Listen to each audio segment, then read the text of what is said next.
नमस्ते दोस्तों, स्वागत है आप सभी का आपके अपने ही चैनल इनसाइट्स विद अनुपमा पर। मैं अनुपमा एक बार फिर से हाजिर हूँ ज्योतिष के एक विषय को लेकर। दोस्तों, आज का जो विषय है वो है केतु महाराज। केतु को मैंने इसलिए लिया है क्योंकि केतु के बारे में बहुत सारा भ्रम है, डर है और बहुत सारी ऐसे वीडियोस मैंने भी देखे हैं जिसे देखकर किसी को भी घबराहट होगी, तनाव होगा, जबकि बात ऐसा है नहीं। तो देखिए दोस्तों, सनातन धर्म जिस तरह से विस्तृत है और उसके बारे में लोग अपनी अपनी मनगढ़ंत कहानियां बनाते रहते हैं, भय क्रिएट करते रहते हैं, बिल्कुल वैसा ही वैदिक ज्योतिष जिसे बोलते हैं, दरअसल इसके बारे में भी वैसा ही है कि लोग अपने मन से ग्रहों के बारे में कुछ भी प्रिडिक्शन करते हैं, कुछ भी बोलते रहते हैं और आम जनता जिसे ग्रहों की जानकारी नहीं है, नक्षत्रों की जानकारी नहीं है, उनको घबराहट होती है, परेशानी होती है। तो मेरी कोशिश है कि मैं आपको रियलिटी बता सकूं, जो मैंने ग्राउंड पर फलित होते देखा है और ग्रहों के जो रिसर्च का ये जो मेरा सीरीज है, मैंने उसमें जाना है, वो आप लोगों को बता सकूं। तो देखिए दोस्तों, आज मैं आपको बताने वाली हूँ कि अगर आपके कुंडली में केतु की दशा चल रही है तो केतु कैसा रिजल्ट आपको देगा, ये देखना है आपको। किस तरह से देखेंगे, इसको देखने के लिए आपको जानने के लिए किसी भी ज्योतिष के पास जाने की जरूरत नहीं है, आप खुद से पता कर सकते हैं। तो चलिए बताती हूँ आपको कि कैसे ये केतु आपको रिजल्ट देता है। तो देखिए, अब ये केतु जो है आपके कुंडली में कहीं भी बैठा होगा और जब उसका दशा शुरू होगा 8 साल का, तो आपको देखना है कि आपका केतु किसके राशि में बैठा है। सर्वप्रथम आपको राशि देखना है, उसके बाद राशिपति कौन है और उनकी कितनी राशियां हैं। मान लीजिए कि सूर्य और चंद्रमा है तो उनके एक एक राशि होता है, लेकिन अगर आपका केतु गुरु के नक्षत्र में या गुरु के घर में बैठा है तो गुरु के 2 राशियां हैं, या फिर बुध के 2 राशियां हैं, तो वो दोनों राशि भी एक्टिवेट हो जाएंगे जहां पर केतु बैठेंगे। उसके अलावा केतु के नक्षत्र आपको देखना है, केतु किस नक्षत्र में बैठा है, और उसके अलावा केतु के ऊपर किस ग्रह की दृष्टि है, किसकी युक्ति है, ये भी आपको देखना है। तो दोस्तों, अकेले केतु अपना कोई रिजल्ट नहीं देता। उसका ऐसा मन नहीं है कि वो आपका घर उजाड़ देगा या आपको परेशान कर देगा। ये जो भी रिजल्ट देगा वो राशि, नक्षत्र और दृष्टि के हिसाब से देगा, राशिपति के हिसाब से देगा। मैंने देखा है कि अष्टम भाव में बैठा हुआ केतु इंसान को सब कुछ दिया। क्यों दिया? क्योंकि वो लाभ के लाभपति के नक्षत्र में बैठा हुआ था, 11th लॉर्ड के नक्षत्र में बैठा हुआ था केतु अष्टम में। अपनी दशा में उसने जो भी देना चाहिए वो दिया।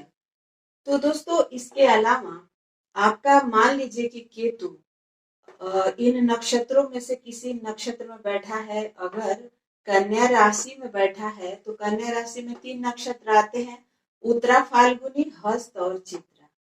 उत्तरा फाल्गुनी के नक्षत्रपति होते हैं सूर्य, हस्त के चंद्रमा होते हैं और चित्रा के मंगल होते हैं। तो अगर आपका केतु बैठा है कन्या राशि में तो बुध की 2 राशियां हैं, मिथुन राशि और कन्या राशि, ये दोनों एक्टिवेट होंगे। उसके बाद बुध जहां भी जाकर बैठा है वो भाव भी एक्टिवेट हो जाएगा। और उसके बाद इसमें से देखना है आपको कि किस नक्षत्र में केतु बैठा है, तो ये नक्षत्र और नक्षत्रपति जो है, नक्षत्रपति वो भी एक्टिवेट हो जाएंगे। तो इस तरह से आपको रिजल्ट मिलता है। सिर्फ केतु का मन नहीं करता कि चलो इस आदमी को अब तबाह किया जाए। केतु छाया ग्रह है, राहु और केतु छाया ग्रह हैं। राहु ज्यादा पीड़ित करता है क्योंकि वो हमें भ्रमित भी करता है और हमें माया में फंसा कर रखता है। तो छुपे हुए जो प्रेम संबंध होते हैं वो उभर के आ जाते हैं राहु के दशा में। तो राहु जो है वो ज्यादा पीड़ित करता है, केतु है वो उतना ही देता है। जिस नक्षत्र में बैठा है जिस राशि में बैठा है, जिसकी दृष्टि है, वो सारी चीजें। अब देखिए केतु जो है इसे जड़ कहा जाता है। जड़ यानी हमारे पूर्वजों से संबंध रखता है। और दोस्तों एक चीज आप जानते होंगे कि केतु का जो नक्षत्र है, नक्षत्रों के सीरीज में पहला नक्षत्र है, यानी कि अश्विनी नक्षत्र। तो दोस्तों अब ये सोचिए कि केतु हमारे जन्म के साथ कितना गहरा संबंध रखता है। और इसके अलावा पूर्वजों के साथ, पितरों के साथ केतु का संबंध है, जड़ों से है। हमारे शरीर में जो 7 चक्र है, सबसे पहला जो चक्र है जिसे मूलाधार कहते हैं, उससे इनके नक्षत्र का संबंध है, यानी मूला नक्षत्र। मूला नक्षत्र है, उसका तत्व पृथ्वी है। और हमारे शरीर में जो पहला नक्षत्र आता है, जो चक्र आता है, उसका भी तत्व पृथ्वी ही है। तो ये जो केतु है, ये संतान देने में, आपको प्रसिद्धि देने में, आपको धन देने में कोई कंजूसी नहीं करता अपने दशा में, बशर्ते कि आपकी कुंडली अलाउ कर रहा है। अगर कुंडली अलाउ कर रहा है तो वो पूरी चीजें देगा जो आप उसके हकदार हैं। लेकिन अब जो कि मैंने बहुत सारे वीडियोस में देखा है, लोग भय क्रिएट करते हैं और डराते हैं, ऐसा कुछ भी नहीं है। और ये है कि आप अगर केतु की दशा आपकी शुरू हो गई तो आप पूरी तरह से आध्यात्मिक बन जाइए, अपने जड़ों से जुड़े रहिए। माता पिता, दादा दादी, नानी, इन सभी के साथ आपके संबंध अच्छे होने चाहिए। धर्म के रास्ते पे आपको चलना चाहिए, क्योंकि केतु गुरु के समान रिजल्ट देता है। और इसीलिए जो अधर्म करते हैं उन्हें बहुत ज्यादा परेशानी होती है केतु की वजह से। तो अगर आप धार्मिक है, अपने रूल रेगुलेशन को फॉलो कर रहे हैं, तो आपको केतु से डरने की कोई जरूरत नहीं है।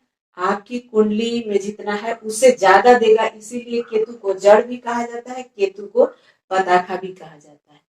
जब हम जड़ों से जुड़ते हैं तो वह हमें पताखा बना देता है, यानी हमें इतना प्रसिद्धि दे देता है कि लोग हमें जानने लगते हैं। तो केतु के दशा में ये चीजें होती है कि जब अपने जड़ों से आप जुड़े रहते हैं, अपने नियम कानून को फॉलो करते हैं, जो आपकी परंपराएं हैं उसे आप तोड़ते नहीं हैं, तो वही केतु आपको इतना प्रसिद्धि दे देता है कि आप उसी दशा में फेमस हो जाते हैं। आपके पास धन दौलत, जो चीजें अभी तक नहीं थी, वो आ जाती है। तो ये मैंने देखा। अब हम आपको ये बता रहे हैं दोस्तों कि ये नक्षत्रों का जो स्थिति है उसे आपको जरूर देखना है कि केतु किस नक्षत्र में बैठा है। तो ये जो इतनी डीप रिसर्च है वो लोग बताते नहीं है, पता नहीं किताबों में जो लिखी हुई है उसी को पढ़ पढ़ के बताने लगते हैं, परंतु ऐसा कुछ नहीं है। आप प्रैक्टिकली समझने की कोशिश कीजिए। इसी तरह से ग्रह रिजल्ट देते हैं। और केतु का मेरा अनुभव है, क्योंकि केतु की दशा मेरी निकल चुकी है और मैंने रिजल्ट देखा हुआ है। तो दोस्तों ये था आज का केतु के ऊपर वीडियो। आपको कैसा लगा बताइएगा। अगर कोई सवाल है तो पूछिएगा। और वीडियो पसंद आया होगा तो इसे लाइक जरूर कर दीजिएगा और चैनल को सब्सक्राइब कर सकते हैं। मिलते हैं एक नए वीडियो में, एक नए विषय के साथ। तब तक के लिए मुझे दीजिए इजाजत। Thank you so much for watching. सर्वे भवन्तु सुखिनः।